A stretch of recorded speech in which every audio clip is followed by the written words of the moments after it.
quel est le mot de la semaine pour vous, Anna? Impasse pour moi. Impasse. Impasse sur plusieurs plans, hein, quand on regarde la guerre, mais aussi au plan budgétaire. C'est pour revenir un peu au sujet.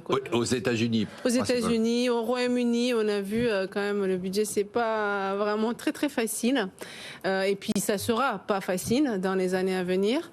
Et puis impasse politique aussi, hein, parce qu'on est on n'en a pas trop parlé de ce que va devenir la relation États-Unis-Chine, États-Unis-Europe. On est dans une impasse aussi en Europe, parce qu'on n'arrive pas vraiment à se mettre d'accord. Alors que bon, on était bien parti depuis le début de l'année à gérer la crise, à se coordonner pour la guerre. Et puis, je trouve pas qu'on soit en impasse en Europe, je trouve qu'on est en recentrage. C'est-à-dire que je trouve sur nous-mêmes, oui.